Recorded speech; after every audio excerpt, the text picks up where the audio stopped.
Hi hello నమస్తే welcome to Sunitha గారి Sandeep creators. ముందుగా ప్రేక్షకులకు ప్రతి ఒక్కరికి కూడా చాలా కృతజ్ఞతలు తెలియచేసుకుంటున్నాము. చక్కగా 3000 సబ్స్క్రైబర్లు మరి దాటడం జరిగింది. మరి ప్రతి ఒక్కరికి, చూస్తున్న వారికి, అలాగే రాబోతున్న సబ్స్క్రైబర్లకి, వ్యూవర్స్కి, ప్రతి ఒక్కరికి thank you so much. Manifestation 5 steps to create. ఈ యొక్క సెషన్ను Buddha CEO founder Polamarasetti Chandrasekhar sir Anakapalli వచ్చినప్పుడు చాలా చక్కగా చెప్పడం జరిగింది. మరి మేము విన్నాము, దాని గురించి తెలుసుకున్నాం. సో మీరందరూ కూడా చక్కగా ఎలా క్రియేట్ చేసుకోవాలో విషయాన్ని తెలుసుకోవాలని మీ ముందుకు తీసుకురావడం జరిగింది. మరి ఆ 5 స్టెప్లు ఏంటో తెలుసుకుందాము. మరి ప్రతి స్టెప్ గురించి కూడా సార్ చాలా వివరంగా తెలియచేయడం జరిగింది. మొదటిది ఫోకస్, రెండవది ఓపెన్నెస్, మూడవది గోల్ సెట్టింగ్ అండ్ విజువలైజేషన్, నాలుగవది రీప్రోగ్రామ్, ఐదవది యాక్సెప్టెన్స్ అండ్ గ్రాటిట్యూడ్. ఈ విషయాలపై చాలా వివరంగా తెలియచేశారు. మనకి ఎలా క్రియేట్ చేసుకోవాలి, ఎలాంటి గోల్ ఉన్నప్పటికీ అది న్యాయపరంగా, అంటే చేసే పని ఎలాంటిది అనేది మనకు తెలుస్తుంది. కాబట్టి ఏం క్రియేట్ చేసుకుంటాము, ఎలా క్రియేట్ చేసుకుంటాము, ఇదంతా ప్రకృతి, నేచర్ చూసుకుంటుంది కదా. సో మన గోలు సరైనదైతే అద్భుతం అండి. సో మరి ఎందుకు సార్ విందాం. ఒక టీచర్గా నేను ఈ సంవత్సరం చక్కగా స్టూడెంట్స్ని బాగా నేను క్లాస్ని మంచి ఫస్ట్ తీసుకురావడానికి నేను ప్రయత్నిస్తాను. ఒక గోల్ పెట్టుకున్నాను. ఈ రూమ్లో ఒక ఫ్రెండ్ ఎవడో ఫోన్ చేస్తారు, బాబు ఏం చేస్తావు ఇంకా స్కూల్లోని, నువ్వు ఎలా కొద్దిగా కంప్యూటర్ కోర్స్ నేర్చుకో, చక్కగా నీకు జాబ్ వచ్చేస్తుంది అనుకుంటావు. ఓకే, ఇది వెళ్ళిపోయింది, నువ్వు ఆఫర్ ఉంది. ఓకే, నేను ఈ సంవత్సరం ఏదో విధంగా కంప్యూటర్ కోర్స్ నేర్చుకొని వెళ్ళిపోవాలి అనుకుని ఒక ఆలోచన ఉంటుంది. మూడో వాళ్ళు ఇంకోటి ఫోన్ చేస్తారు, శ్వేత మేడం వస్తారు, సర్వీస్ చాలా అద్భుతంగా ఉంది, ఆమె నువ్వు చేయొద్దని చెప్పరు, సర్వీస్ చాలా ఆనందం చేస్తా అంటారు. ఓకే, మేబీ నేను కూడా జాబ్కి ఇంకా పక్కన పెట్టేసి సర్వీస్ చేస్తే బాగుంటుంది. అది మూడో గోల్ అయిపోయింది. మన లక్ష్యాలు మారిపోతున్నాయి. ఈరోజు ఒకటి, రేపు ఇంకోటి, రేపు ఇంకోటి. అంటే మన దృష్టి ఒక చోట లేదు. అప్పుడు మనకి ఎలా వస్తాయి, ఇది కావాలా, అది కావాలి, ఏది కావాలి మనకి తెలియదు. దాని ప్రకారం జంప్ చేస్తున్నాం అటు ఇటు రైట్. ఒక ఫోకస్ కావాలి, మనసుని ఒక చోట నిలపాలి.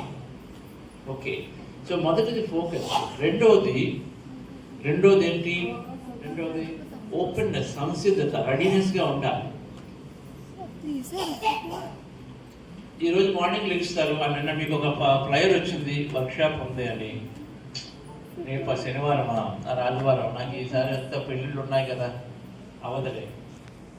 ఒక 2 వారాలు ఇప్పుడు సమ్మర్లో ఉంది. సమ్మర్లో ఎప్పుడు 5 రోజుల మంచి అద్భుతమైనటువంటి క్యాంప్ ఉంది ధ్యానం గురించి, అడ్వాన్స్ మెడిటేషన్ రిట్రీట్ అనేది. చాలా మంది విషయం వెళ్తుంది. వాళ్ళకి ఉన్నా లేకపోయినా సమ్మర్ అంటే బాగా పెళ్ళిళ్ళు ఉంటాయి వాళ్ళకి. కానీ సురేంద్ర మేడం ఓపెన్గా లేనట్టుకోండి, బిజీ డే కదా. ఇటువంటి ప్లేసుల్లో అక్కడ వైజాగ్లో పెద్ద ర్యాలీ జరుగుతుంది, శ్రీకాకుళంలో, ఈయన అందరూ ఎవరు రారేమో అని అనుకుంటే ఓపెన్గా లేనంటే ఎవరు రారు. చూద్దాం ఏమైంది, మన ప్రయత్నం చేద్దాం. దాని తర్వాత ఎంతమంది రారు, ఎంతమంది వస్తారు అనుకోవడం అంటే ఓపెన్గా ఉండాలి ఎప్పుడు కూడా. ఏ స్టూడెంట్లో ఏదో ఉందో మనకు ఎలా తెలుస్తుంది, తెలియదు. ఎవరు ఎలా రెస్పాండ్ అవుతారో తెలియదు. మన ప్రయత్నం చేయాలి. మనం దేన్ని కంక్లూడ్ చేయకుండా ఓపెన్గా వెయిట్ చేయాలి. అర్థమవుతుంది, అది ఓపెన్నెస్ అంటే. మన ప్రయత్నం మనం చేయాలి, కంక్లూజన్ గురించి మనం ఆలోచించకూడదు. కర్మణ్యవాది కారస్తే మా ఫలేషు కదాచన అని ఉంది. అంటే మన కర్మ చేయడానికి అధికారం ఉంది, కానీ ఫలం మీద ఆలోచించదంటే ఇదే సూత్రం. ఓపెన్నెస్గా ఉండటమే, అంతే, ఇంకేం లేదు. రిజల్ట్ పట్టుకుంటే రిజల్ట్ రావచ్చు, రాకపోవచ్చు. మూడోది డిఫరెన్స్, విజువలైజ్ చేయడం. బట్టి మన భవిష్యత్తు గురించి చక్కగా కళలు కనడం. ఇందాక చెప్పాను కదా, పత్రికారి కళలు కన్నారు. ఈరోజు ఎన్నో వచ్చాయి. ఆయన కళ్ళు నిజం అవుతాయా అవ్వా, ఏమంటారు?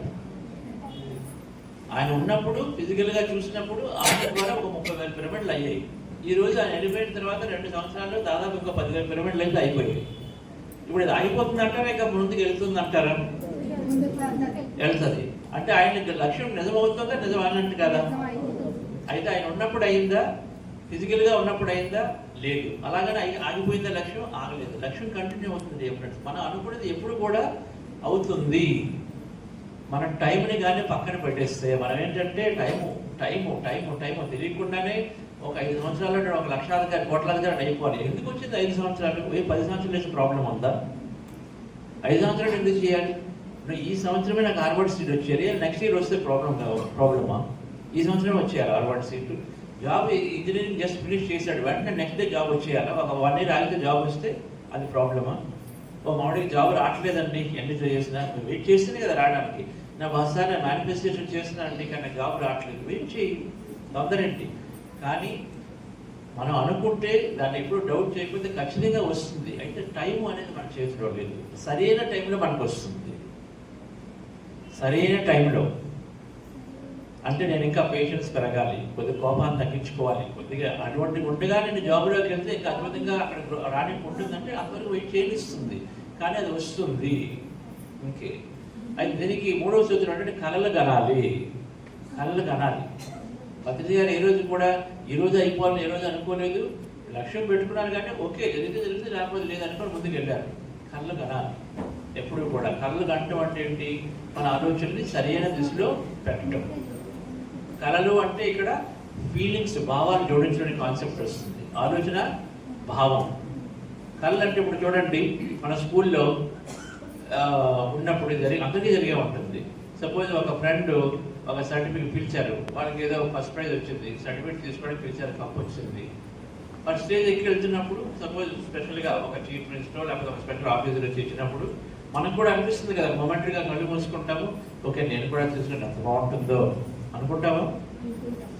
అనుకున్న తర్వాత ఓకే నేను తీసుకెళ్ళి మా పేరెంట్స్ చెప్తే ఇంకెంత బాగుంటుందో, మా ఫాదర్ చాలా హ్యాపీ అవుతారు అనుకుని ఊహించుకుంటాము. అంతే, కళ్ళగండం అంటే ఊహించడమే. అలాగా మనకి జరుగుతున్నట్టుగా ఊహించుకోవడమే కళ్ళగండం అంటే. ఓకే, అది ఎవరైనా చేయగలం కదా. సో 3వ సూత్రం కళ్ళు కనాలి. అంటే మనకి జరుగుతున్నట్టుగా ఊహించుకుంటూ ఉంటే ఆ ఊహాక్షేత్రం నుంచి అది ఖచ్చితంగా ఈ భౌతిక క్షేత్రంలోకి ఖచ్చితంగా వస్తుంది అనేది ఒక సూత్రం, క్వాంటమ్ ఫిజిక్స్ సూత్రం. అది observation brings possibilities into reality, observation collapses possibilities అంటాం, క్వాంటమ్ ఫిజిక్స్ సూత్రం. రైట్. 4వది ఏంటిది? పరిమితమైన నమ్మకాలు. మొదట్లో చెప్పాను, కాన్షియస్ సబ్ కాన్షియస్ మైండ్. పరిమితమైన నమ్మకాలు అనేవి ఏదైతే మనలో ఉన్నాయో నిత్యం చూసుకోవాలి. దీన్ని ఫాల్స్ ట్రూత్స్ అంటాం. అది నిజం అనుకుంటాం, ఏది రోజుకి 9 గంటలు నిద్ర కావాలి నిజము అని చాలా మందికి ట్రూత్ ఉంది. అది నిజం అనుకుంటున్నాం కానీ అది ఫాల్స్ ట్రూత్, నిజం కాదు. ఓకే, డాక్టర్లు చెప్పారు కాబట్టి నా డయాబెటీస్ అనేది దీనికి సొల్యూషన్ లేదు, అది నిజమా అండి? నిజమా? అది డయాబెటీస్, చక్కెర వ్యాధికి, షుగర్ వ్యాధికి సొల్యూషన్ లేదు, క్యూర్ లేదు, నిజమా? ఎందుకంటే చాలా మంది మార్చుకుంటున్నారు కదా.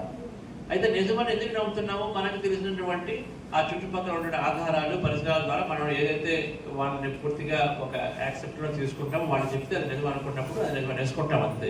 కానీ అది కాదు. షుగర్ వ్యాధి ఎంతమంది తగ్గించుకోలేదు? చాలా సింపుల్గా మన క్యారెక్టర్ కానీ మనం చూసే విషయాలు కానీ మనం మార్చుకుంటే చక్కగా షుగర్ వ్యాధి తగ్గిపోతుంది, చక్కగా తగ్గిపోతుంది. అయితే మనం అది మార్చుకోగలగాలి, దానికి ఎరుక రావాలి, అవేర్నెస్ రావాలి.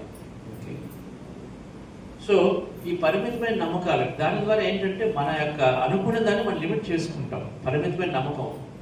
ఒక స్టూడెంట్, ఒక టీచర్ ఉంటారు, నేను ఇక్కడ గవర్నమెంట్ స్కూల్లో ఎక్కడుంటే నాకు ఎలా వస్తుంది ఆ స్పెషల్ అవార్డ్ ఫ్రమ్ రాష్ట్రపతి, ఎందుకంటే గవర్నమెంట్ స్కూల్లో నేను ఉన్నాను, దీనివల్ల నాకు ఎక్కడ ఆపర్చునిటీస్ వస్తాయి అనుకుని ఇక్కడ లిమిట్ చేసుకుంటాం. ఎందుకు? చుట్టుపక్కల అటువంటి సిచ్యువేషన్ లేవు కదా, అందుకని మనం లిమిట్ చేసుకుంటాం. మరి రజనీకాంత్ గారు అలాగే అనుకున్నారా? ఆయన ఏమనుకున్నారు? ఆయన బేస్ ఏంటండి? ఆయన బేస్ ఏంటి? బాగా అందంగా ఉంటారా రజనీకాంత్ గారు? అందం అనేది సబ్జెక్టు. ఓకే, సబ్జెక్టుగా ఉండొచ్చు. గొప్ప ఫిజిక్ పర్సనాలిటీ ఉందా? మరి ఆయన అంత సూపర్ స్టార్గా అయిపోయారు. మరి నాకేముంది, నేను గొప్పగా అందంగా ఉండట్లే అందుకని నన్ను నోవే ఆడిషన్ సెలెక్ట్ అవ్వడం, నా వాయిస్ సరిగ్గా నోవే అన్న, ఇవన్నీ కూడా పరిమితమైన నమ్మకాలు. దాని ద్వారా ఏ రోజు కూడా మనం సెలెక్ట్ అవ్వము, ఏ రోజు కూడా మనం గొప్పగా అవ్వలేము. ఎందుకంటే మనం అటువంటి ఆలోచనతో లిమిట్గా ఉంటే. ఆయన అలాగే ఆలోచించలేదు కాబట్టి ఆయన అద్భుతంగా ఒక గొప్ప యాక్టర్ అయ్యారు. ఓకే, ఎప్పుడు కూడా కళలో కనడం అనేది చాలా చాలా ఇంపార్టెంట్. అలాగే ఈ పరిమితమైన నమ్మకాలను ఎప్పటికప్పుడు మనం తీసేసి చూసుకోవాలి. ఎందుకు ఉంది అది నమ్మకం? నేను అందంగా లేకపోతే గొప్ప యాక్టర్ అవ్వలేనండి, అది కరెక్టా? ఎంతమంది యాక్టర్లు యాక్ట్రెస్లు లేరు? అందంతో సంబంధం ఉందా? యాక్టర్కి ఏం కావాలి? యాక్టింగ్ ఏం కావాలి? ఆ స్కిల్ కావాలి, కానీ అందంతో సంబంధం లేదు. యాక్టింగ్ అనేది తెలుస్తుంది కదా, యాక్టర్ అవ్వాలంటే స్కిల్ కావాలి. ఓకే, రిసెప్షనిస్ట్ కావాలి, జాబ్ కావాలి, నేను అందంగా లేక రిసెప్షన్ కావద్దు అని చాలా మందికి ఉంటుంది లిమిటేషన్ ఉండగా ఏం చేస్తారు, ఆ జాబులకు అప్లై చేయరు. నేను అంత గొప్పగా లేను కదా, మాట్లాడకపోతే నేను రిసెప్షన్ జాబ్ ఇవ్వను అనుకుంటారు. ఎందుకంటే కొంతమంది కామెంట్లు చేస్తారు, అలాగే ఇంటర్వ్యూకి వెళ్తాము, అమ్మ నువ్వు సరిగ్గా మాట్లాడలేదు కదా, నీకు రిసెప్షన్ పనికిరాలే అంటారు. ఒక ముగ్గురు అన్నారనుకోండి, ఓహో ఇది నిజమే అని చెప్పేసి మనకు తెలియకుండా పరిమిత నమ్మకాలు ఫామ్ అవుతుంటాయి. వీటిని తీయాలి ఫ్రెండ్స్. ఫోర్త్ది, సో ఫిఫ్త్ ప్రిన్సిపల్ ఏంటంటే కృతజ్ఞతా భావంతో ఉండటము, అంగీకారంలో ఉండటము. నిత్యము అంగీకారంలో ఉండటము అంటే మనకి ఏదైనా జరుగుతున్నప్పుడు దాన్ని రెసిస్ట్ చేయకుండా, ఎంత కండిషన్ అంతగా ఎలా ఉన్నా కూడా ఆ అనుభవాన్ని మనం తీసుకోగలగటం. రెసిస్ట్ చేయకుండా అంగీకారం, యాక్సెప్టెన్స్లోకి వెళ్ళాలి. ఏది జరుగుతున్నా యాక్సెప్టెన్స్లోకి వెళ్ళకపోతే మనం బాధపడుతున్నట్టుగా నెగిటివ్గా ఆలోచిస్తున్నట్టు లెక్క. చేస్తున్నప్పుడు ఆటోమేటిక్గా మనం ఏం పంపిస్తున్నాం, మన సిగ్నల్ నెగిటివ్ ఆలోచనే పంపిస్తున్నాం. అందుకని మనం అనుకునేది రాదు సరికదా, మళ్ళీ ఇంకా నెగిటివ్ ఫోర్స్ వెళ్తూ ఉంటుంది. సో నా 5వ సూత్రం. రైట్. సో 5 సూత్రాల గురించి కొద్దిగా తెలుసుకుందాం. సో ఫస్ట్ది